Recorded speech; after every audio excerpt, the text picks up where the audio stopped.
हजारीबाग।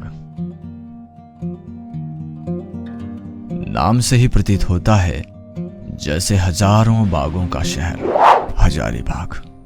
वास्तविकता भी ऐसा ही है। हजारीबाग झारखंड प्रांत की प्रकृति की गोद में बसा एक सुंदर मनोरम नगर है, हर तरह से समृद्ध। खनिज संपदा, वन संपदा, शिक्षा, राजनीति, समाज सेवा, हर प्रकार से हजारीबाग की भूमि संपन्न है। उत्तरी छोटा नागपुर के मध्य में बसा यह शहर उत्तरी छोटा नागपुर का मुख्यालय भी है। इस नगर के लोगों की रफ्तार किसी महानगर के लोगों से कम नहीं है, परंतु एक समय आया जब दुनिया एक अनदेखी अनसुनी आपदा से जूझ रही थी। भारत भी उस दुर्दांत राक्षस रूपी महामारी कोविड-19 से लड़ने की तैयारी में जुटा था। दैत्य बनकर दुनिया में जब कोरोना था आया, डर और निराशा का बादल चारों ओर था छाया। सूना पड़ा था चौक चौराहा, सूनी पड़ी थी गलियां।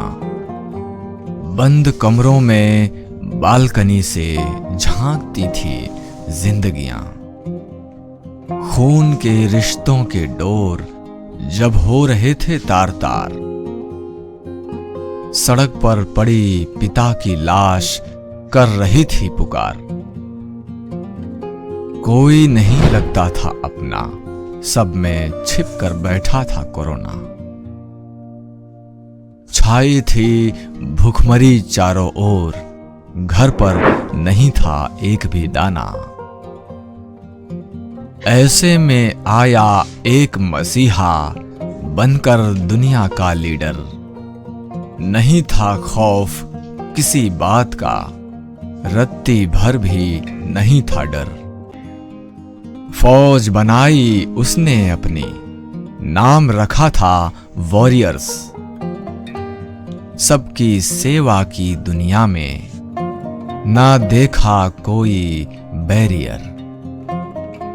उसकी फौज में कई धुरंधर, कई थे माई के लाल।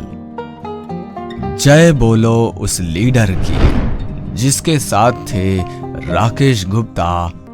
एक व्यवसायी परिवार से संबंध रखने वाले राकेश गुप्ता बहुआयामी व्यक्तित्व के धनी हैं। व्यवसायी से राजनेता, स्पोर्ट्समैन, समाज सेवक और अब कोरोना काल में कोरोना वॉरियर्स बनकर हजारीबाग की जनता की जो सेवा उन्होंने की है वह अतुलनीय। नमस्कार, मैं भावना सोनी, आप देख रहे हैं आवाज डेली हर्षित टीवी। स्वागत करती हूँ हमारे खास कार्यक्रम एक जज्बा में।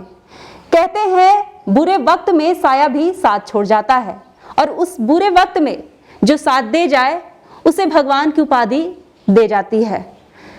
आज पूरा भारत कोरोना जैसे महामारी से जूझ रहा है।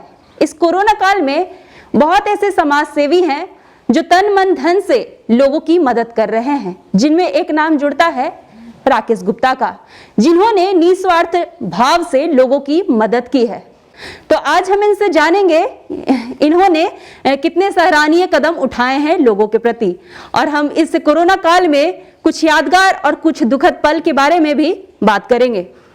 तो हेलो सर, नमस्कार, स्वागत करते हैं हमारे खास कार्यक्रम एक जज्बा में। सबसे पहले जनता आपका परिचय जानना चाहती है। मेरा नाम राकेश गुप्ता है। मैं वैसे जनता दल यूनाइटेड का प्रदेश सचिव हूँ, साथ साथ योगा संघ का जिलाध्यक्ष हूँ और समाज सेवा में बहुत बढ़ चढ़ के हिस्सा लेता हूँ। साथ साथ मैं खेल में भी रुचि रखता हूँ, लॉन टेनिस, बैडमिंटन। इसके हमें यहाँ पर हजारीबाग में लॉन टेनिस का मैं इस्टेब्लिश किया हूँ यहाँ पर हजारीबाग में। और हमारे जो एम है, हमारे जो हजारीबाग की जो समस्याएं हैं उसको दूर करने का काम हम लोग कर रहे हैं साथ में मिलजुल करके। आपने अभी देखा होगा ऑक्सीजन सिलेंडर किस तरह से 183 ऑक्सीजन सिलेंडर चोरी हुई थी, उसको हम लोगों ने आवाज़ उठाया। शुरू दिन से हम लोगों ने आवाज़ उठाया। आवाज़ उठा करके हम लोग ने राज्यपाल और मुख्यमंत्री को हम लोगों ने ज्ञापन दिया और बतलाने का काम किया कि देखिए इस तरह से चोरी हो रहा है, जो ऑक्सीजन के बिना हमारे 10 जो हमारे मरीज थे वो बिना ऑक्सीजन के मारे गए। तो आज इस बात का दुख है। मैं सरकार से मांग किया हूँ कि इन लोगों पर हत्या का केस दर्ज हो। जो भी मरीज मारे गए हैं 10 मेरे हाथ से 10 मरीज मारे गए हैं, क्योंकि हॉस्पिटल पहुंच करके वो लोग पर्याप्त इलाज नहीं मिला और उन लोगों ने अपना दम तोड़ दिया। क्या लगता है पुलिस इसके बारे में कुछ कर रही है आगे कुछ? अभी तो SIT जांच कर रही है और SP भी देख रहे हैं सक्रिय है, SP SDO सब लोग सक्रिय हैं और निश्चित से अगर ये नाम का उजागर होना चाहिए और इन लोग पर हत्या का मुकदमा दर्ज होना चाहिए। जी, तो अभी तक आपने किन गरीब असहाय लोगों की मदद की है? मैं सालों भर 24/7 में उपलब्ध रहता हूँ लोगों के बीच में। जो भी समस्याएं हैं लोग हमें आके बताते हैं कि हमको ब्लड ज़रूरत है, हमें कुछ पैसे की ज़रूरत है, हम लोगों को मदद करते हैं। विगत पिछले साल जब कोरोना आया था तो उस समय हम लोग मतलब प्रवासियों को खाना भी खिलाए थे। हमारा एक डॉक्यूमेंट्री भी बना है इस पर, जिसमें सारा चीज़ को जानकारी दिया हुआ है कि हम लोग किस मतलब पिछले साल। लेकिन इस बार शुरुआती दौर में हम लोगों ने मास्क वितरण कार्यक्रम किया था, लेकिन घर के दबाव के बाद, दोस्तों के दबाव की वजह से हम लोगों ने घर में रह करके ही सारा अपना ग्रुप बना करके मदद करने का काम कर रहे हैं। जी जी, आपको जो समाज सेवा करने की जो प्रेरणा है वो कहाँ से आपको मिली? मुझे बचपन से समाज सेवा का काफ़ी शौक़ था। मैं सेंट जेवियर्स का विद्यार्थी रहा हूँ और जब स्कूल में किसी बच्चे का फीस अगर नहीं जमा होता था तो मैं अपने जो हमें पापा जमा करने देते थे वो फीस हम जमा कर देते थे।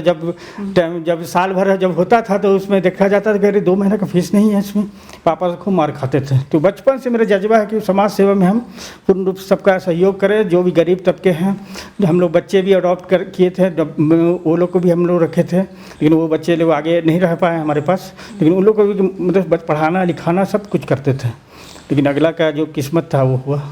जी, तो आप हमें एक और सवाल जनता जानना चाहती है, आपने जो समाज सेवी के दौरान कुछ ऐसा कुछ देखा हो जिसे आपकी आंखें नम हुई, जो आपके दिल को छू गई? ये अभी 10 को जो बता रहे हैं बिना ऑक्सीजन के लोग डेथ किए हैं, लोग चिल्ला रहे हैं, बोल रहे हैं कि भैया ऑक्सीजन नहीं है, हॉस्पिटल में ऑक्सीजन नहीं है। तो ये मतलब बहुत दर्द, मतलब हम क्या बताएं, इस तो रोना आता है सब चीज़ सुन करके। एक केस और हुआ रांची में, एक बच्ची हमें फ़ोन की कि मेरे पापा बहुत सीरियस है, रेमडेसिविर नहीं मिल रहा है, प्लाज्मा नहीं मिल रहा है। तो हमने कोल्हान के एक कमिश्नर है वो मनीष रंजन जी, डॉक्टर मनीष रंजन जी हैं, तो उन्होंने हमें काफ़ी मदद किया। वो एक बार में हमें फ़ोन के बाद वो बच्ची एक रेमडेसिविर 40,000 रुपया की ली थी वो। तो बोले अंकल कितना का आएगा वो, भैया कितने का मिलेगा वो इंजेक्शन? तो हमने कि जो दाम है वही मिलेगा। तो वो बहुत आश्चर्यचकित हुई कि साथ साथ ज़रूरत है और बोल रहे हैं कि जो दाम है, तो बहुत थैंक यू, तो बहुत मतलब खुश हुई। लेकिन उसके पापा बच नहीं पाए। ये बहुत मतलब मुझे बहुत दुख लगा। उस दिन हमें खाना नहीं खाया घर में, बहुत तकलीफ़ लगा मुझे कि इतना करने के बाद भी उनका जान नहीं बचा। जी, ओके।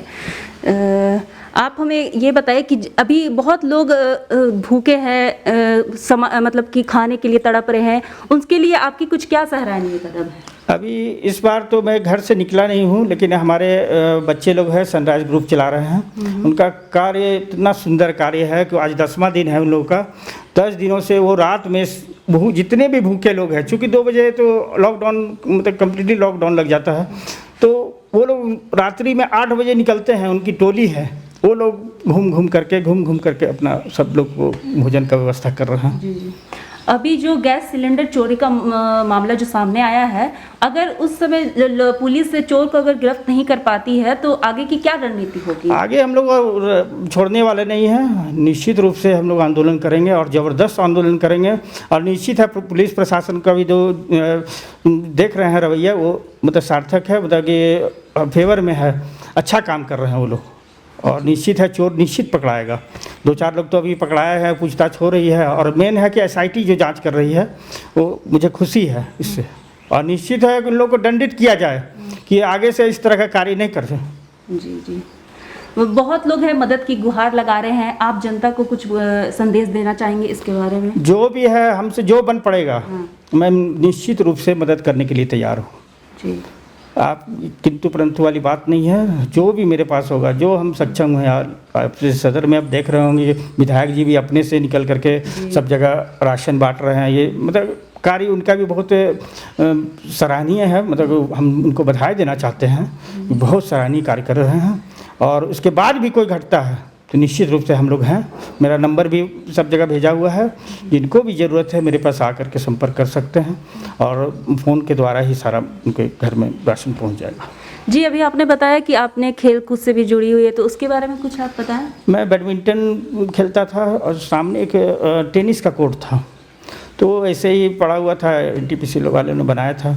तो वहाँ जब देखे कि कोई खेलने वाला नहीं है, तो मैं जब बरही गया तो बरही में देखे कि एक कोच मिला मुझे, मोहम्मद रफ़ीक करके।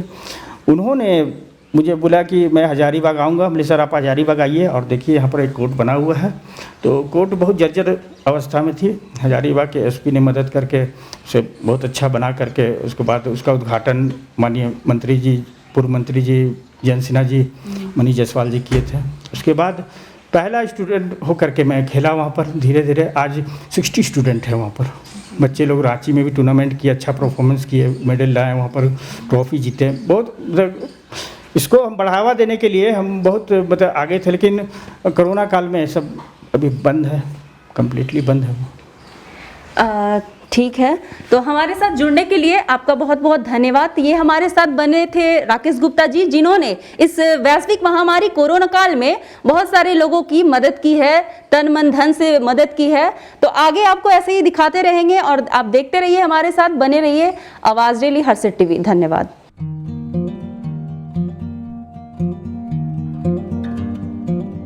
दैत्य बनकर दुनिया में जब कोरोना था आया, डर और निराशा के बादल चारों तरफ था छा। सूना पड़ा था चौक चौराहा, सूनी पड़ी थी गलियां, बंद कमरों में बालकनी से झांकती थी जिंदगियां। खून के रिश्तों के डोर जब हो रहे थे तार तार, सड़क पर पड़ी पिता की लाश कर रही थी पुकार। कोई नहीं लगता था अपना, सब में छिप बैठा था कोरोना। छाई थी भुखमरी चहुं ओर, घर पर नहीं था एक भी दाना।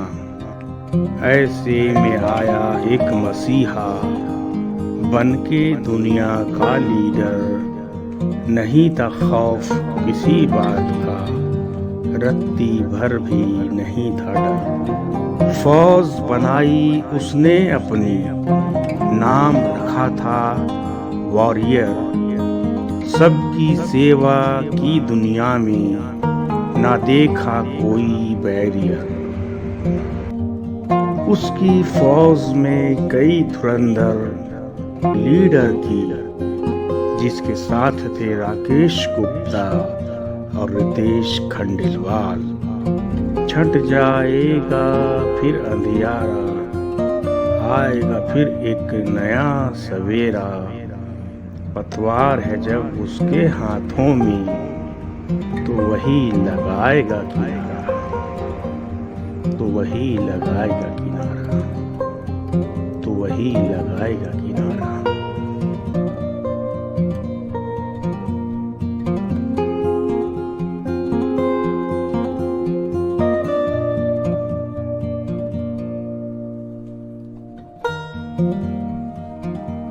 Thank you.